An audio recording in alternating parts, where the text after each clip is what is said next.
Continuando con el tema de ayer, vamos a seguir explicando las diapositivas y esta vez sigue el tema de esperanza de vida al nacer.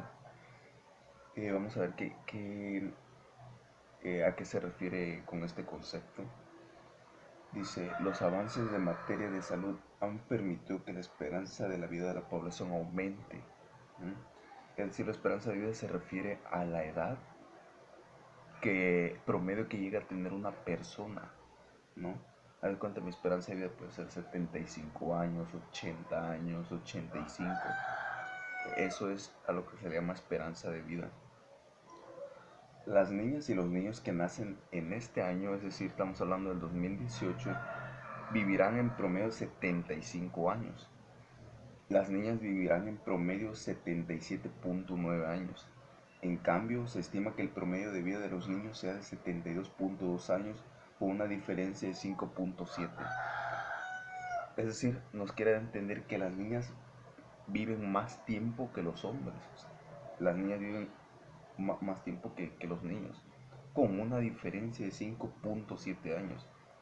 Es decir, aparte de que las mujeres son en mayor cantidad eh, la población, ¿no? Hay más mujeres que hombres.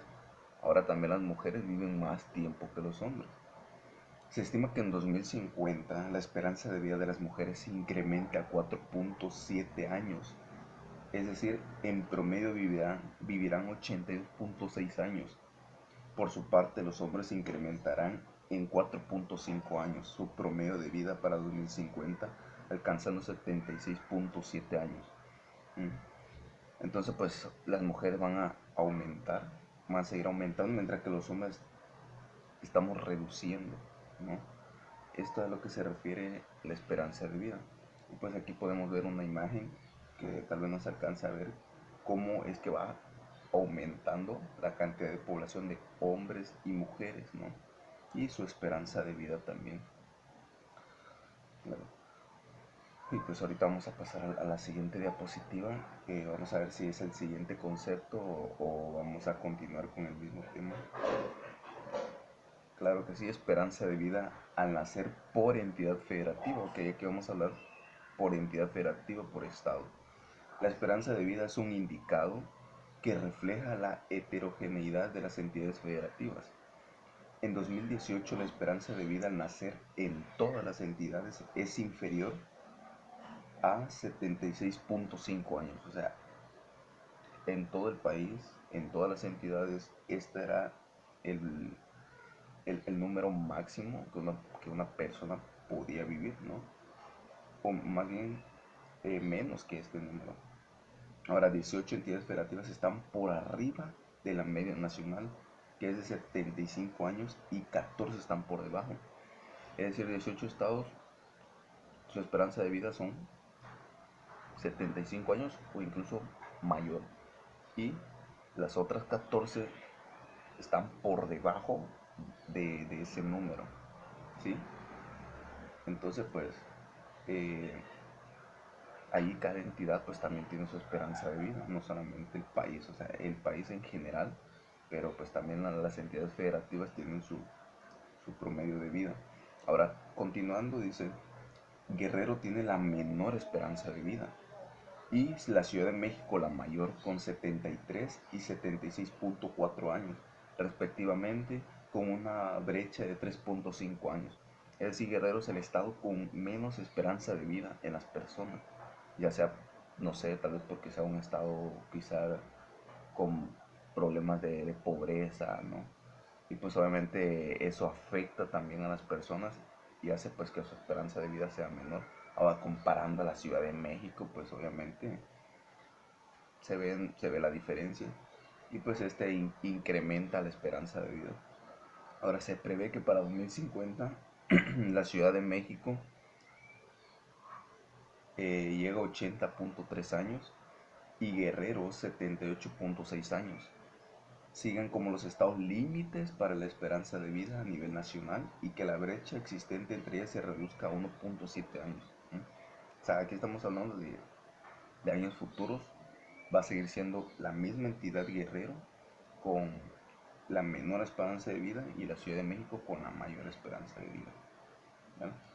Ahora vamos a hablar de otro concepto que también es importante, proporción de la población por grandes grupos de edad. ¿Ok? Aquí vamos a meter, ya hablamos de hombre y mujer, ya hablamos de esperanza de vida, ya hablamos de todo. Ahora vamos a hablar de la población, pero en grupos de edad, o sea, ya no hombre y mujer, ya no niños y niñas, ¿no?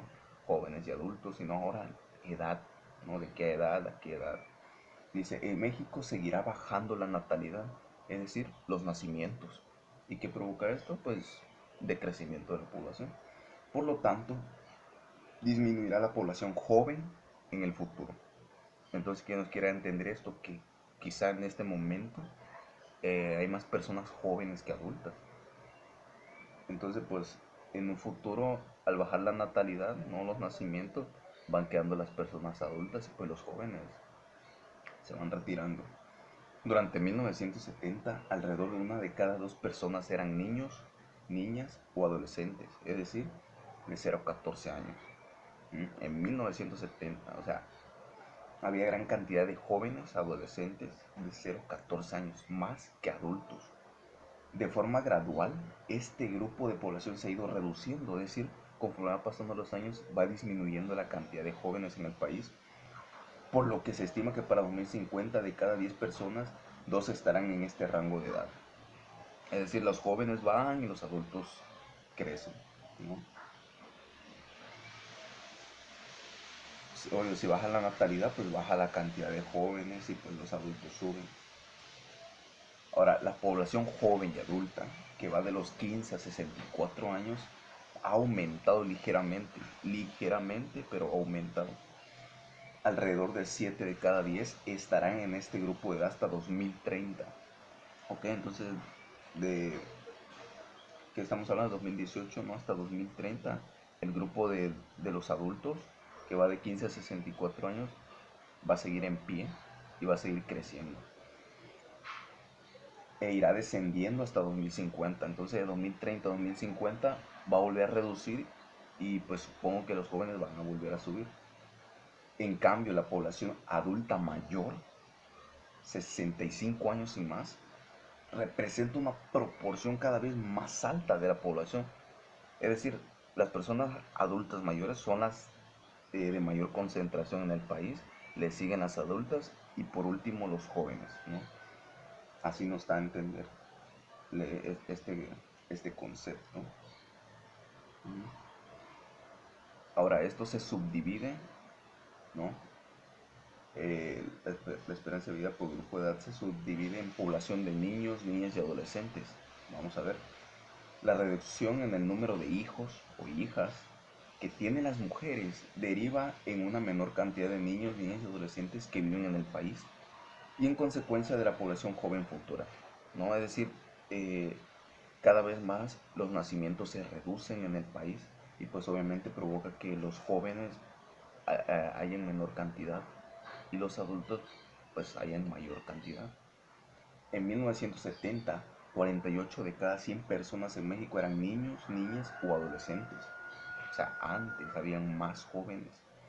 Para 2018 se estima que son 27 y se pronostica que solo habrá 18 en estos rangos de edad por cada 100 personas en 2050. O sea, conforme pasan los años vemos que va cambiando, ¿no? Y pues aquí podemos ver una imagen, representa en 2018 33.2 millones, 2030 31.1 millón y 2050 25.6 millones. Ya está representando ahí la cantidad de población. Sabemos que vamos descendiendo debido a los bajos nacimientos, ¿no? De los niños, de las niñas, de los jóvenes. Ahora, otro subtema también, población en edad de trabajar. Ok, también este es muy importante. De 15 a 64 años. El país contará con un número importante de personas en edad de trabajar. La población joven y adulta de 15 a 64 años ha aumentado ligeramente. Este grupo de edad se mantiene en alrededor de 7 de cada 10 hasta 2030. para descender ligeramente a 2050. Es decir, a partir de ahora hasta el 2030 eh, hay mayores cantidades de personas en edad para trabajar, joven y adulta, pero de 2030 a 2050 esta va a ir disminuyendo poco a poco. Y pues aquí nos podemos dar cuenta, las imágenes nos indican claramente la representación de lo que nos está explicando el tema. Para tercer subtema dice población de personas adultas mayores. El incremento significativo de la población adulta mayor representa un gran desafío demográfico para el país. Demográfico. Habrá una mayor demanda de servicios de salud. Ok, aquí nos menciona que así como va creciendo la población, en especial de adultos mayores, también se va a requerir, es decir, tiene sus contras, ¿no? También va a requerir de mayores demandas, porque obviamente las personas adultas sabemos que pues son personas adultas, no requieren eh, servicios, ¿no? Para ayudarlos, ¿no? Para apoyarlos. A comparación de un joven, un adulto, pues ahora sí que los ancianos en sus condiciones necesitan de mucha ayuda. Y por eso dice que aquí mencionan 4 servicios o 4 demandas que fundamentales, ¿no? Conforme va incrementando la población de adultos mayores. Número 1, los servicios de salud. Por el aumento de enfermedades como la diabetes, mellitus, la enfermedad cardiovasculares, etc. Es decir, sabemos que las personas mayores son vulnerables, pues obviamente al contraer estas enfermedades o al padecer alguna de estas enfermedades, eh, obviamente están en peligro y pues necesitarían de atención médica.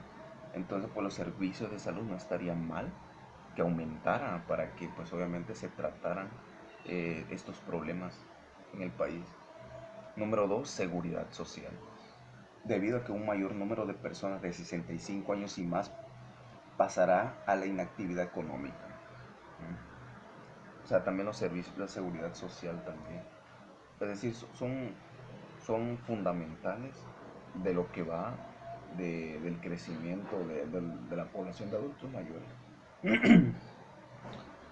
Número 3, movilidad y accesibilidad en el espacio público para personas adultas mayores, infraestructura urbana, ¿no? También la movilidad y la accesibilidad que hay entre estos, ¿no? De allá para acá, ¿no? En el país y todo. Es decir, sabemos que en sus condiciones necesitan de salud, de seguridad social, de movilidad y accesibilidad, porque sabemos que el estar anciano no es fácil, ¿no? O sea, andar moviéndote por allá y por acá, y cómo le haces esto. Hay que ser consciente. Recursos humanos para cuidados y asistencia. O sea, todos estos servicios incrementarían, así como incrementa el número de población de persona adulta. Así que digamos que es una gran ventaja que nuestra población crezca, pero a la vez también nos afecta, ¿no? Nos afecta de alguna manera. Ahora, como último subtema, más bien como último tema, ¿no? Sería ¿por qué es útil generar proyecciones de la población? O sea, ¿por qué? Porque es útil. A partir de las previsiones es posible calcular los requerimientos futuros en materia de... Es decir, aquí nos da a entender que conforme la población crece, no va creciendo, se va a requerir de, ahora sí que de unos factores muy importantes en el país. Porque obviamente, imagínate que la cantidad de personas sea mayor a la cantidad de viviendas. ¿Cómo? No es posible. Es un ejemplo. Entonces, pues obviamente tienen que ver todos esos factores de población, ¿no? Que se relacionan con la vivienda, con la educación, con la salud, ¿no? Sí, sí me explico de lo que ustedes van a entender. Número 1, la vivienda.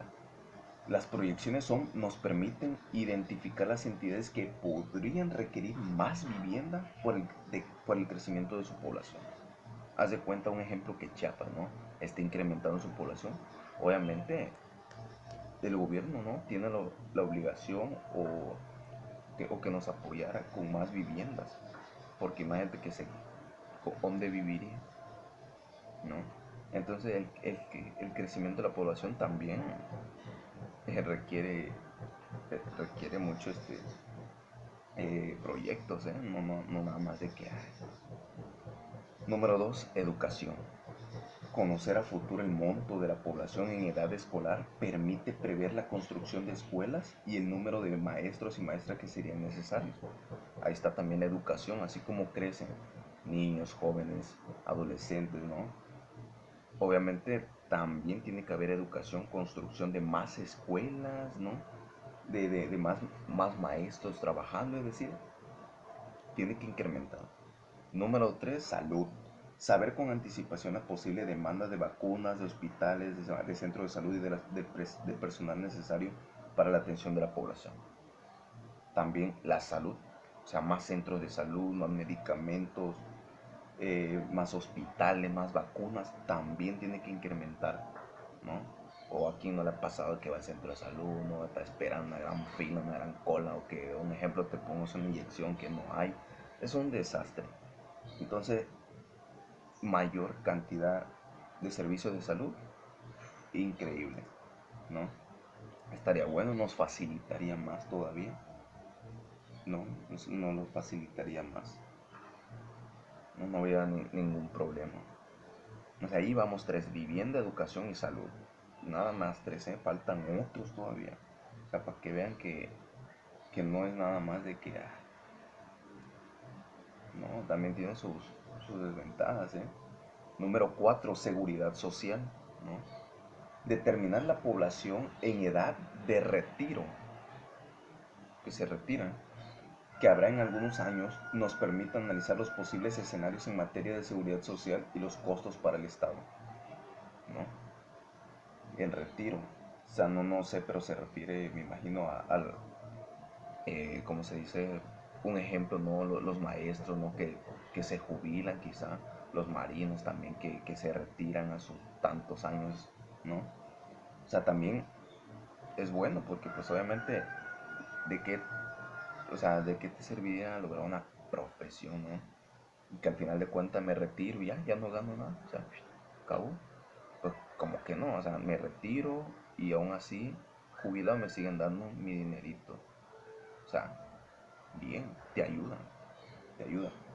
Hoy se determina la población en edad de retiro, ¿no? De retiro. O sea, también hay que ver esto con edad, ¿no? Ni tampoco retirarte a, ¿no? Una gran 30 años, 40, 50, ¿no? Ni muy poquito, ¿no? Sino que hay que ser conscientes, ¿no? De acuerdo a los grupos de edad, ¿no? No es lo mismo un joven que un adulto, ¿no? Ahora, comercio. Para valorar a las y los clientes potenciales, su focalización y la viabilidad del comercio, es necesario conocer la estimación del volumen de población en los próximos años. También, volumen de población, ¿eh? Todo esto es relacionado con el crecimiento de la población. Claro, claro, ya como lo mencioné, ¿no? Entonces, pues también el comercio, ¿no? Es también otro factor que interviene aquí también, muy importante. Número 6, transporte. La planeación urbana, las vías de comunicación y el transporte urbano y suburbano están estrechamente vinculados al crecimiento de la población. Obviamente, al haber más crecimiento, los transportes, oye, ya te quedas sin nada. Entonces, pues necesita más transporte, más facilidad de transportar, entonces diferentes variedades de transporte también.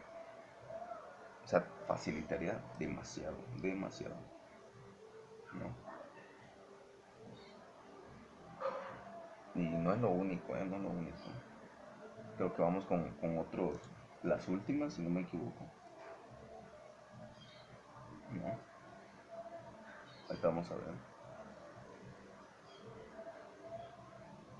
Ahí está, entonces seguimos con los servicios que nos tienen que brindar, ¿no?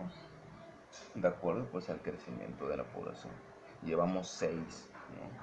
6, 6. Y pues aquí creo que otros 2 o 3. O sea, sí, vemos que es bastante, no es bastante, ¿no? Por eso la migración, ¿no?, que hay a veces de Centroamérica hacia México para cruzar a los Estados Unidos nos afecta, nos afecta. ¿Por qué? Porque obviamente no todas las personas logran lo que es el sueño americano, o sea, no logran llegar a los Estados Unidos. Y pues obviamente, ¿qué hacen los migrantes? No se van a regresar otra vez desde la frontera hasta su país, no.